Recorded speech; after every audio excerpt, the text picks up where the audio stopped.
Hey bookworms. So I actually finished reading Can You Keep a Secret by Sophie Kinsella today, and I actually didn't mean to buy it. I kind of went out on my lunch break from work with the intention of buying Scarlet by Marissa Mayer because I read Cinder, absolutely loved it, and thought, yeah, I'm going to read the sequel. And they didn't have it, so I don't know whether it's just me, but when I have it in my head that I'm going to come home with a book, I kind of really want to come home with the book. Regardless whether that's the book I intended to buy or not, I have to come home with something. So I didn't actually fancy anything in the shop I was in, so I kind of went across to the charity shop and I bought 2 books for a grand total of £3.50. So, you know, it's not bad, it's pretty cheap. So the first one is Sophie Kinsella, and the second one is Too Far by Rich Chaparro. Can't get hold of it. There we go. I'm not sure what it is about, really. It kind of seems, if any of you have seen A Bridge to Terabithia, it kind of seems really similar to that. It kind of seems to be about a boy called Robbie, and he becomes friends with a girl.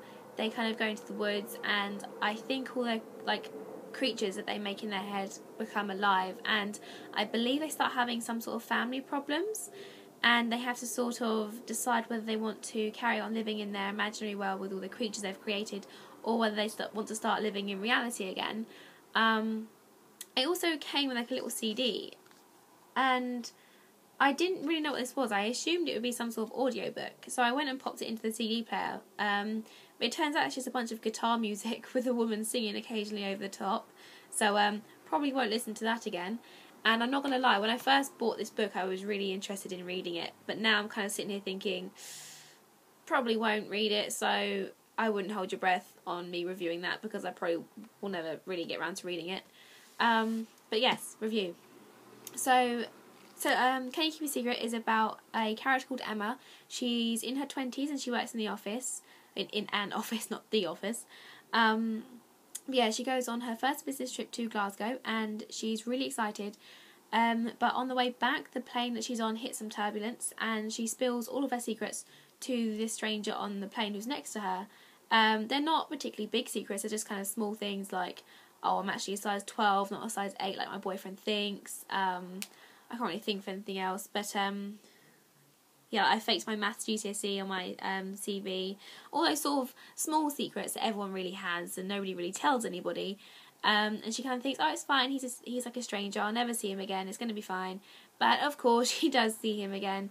He actually turns out to be the CEO of the company that she works for, and so when they bump into each other it's comical, and the banter they have between each other is just absolutely amazing.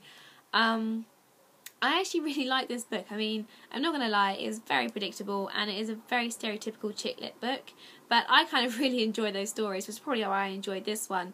But yeah, it's really easy reading. So when you come home from work or school, if you've had a hard day, you don't really need to concentrate on the story too much. You can kind of just, you know, read it, enjoy the story without too much thinking.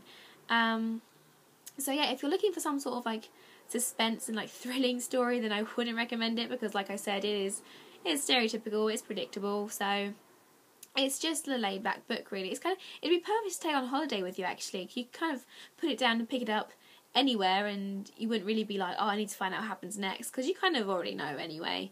So yeah, that is that. I would probably give it about 4 stars. The writing style in this book is actually very similar to the Shopaholics series, and I know that's partly because obviously it's the same author, but you know how sometimes authors can write separate books and they actually sound different. This one actually sounds very, very similar. I'm not saying it's a bad thing because I really like her writing style, but just something to point out. I think I heard someone say that she had a new book coming out. I think it was the 23rd of April, so it would have been a couple days ago.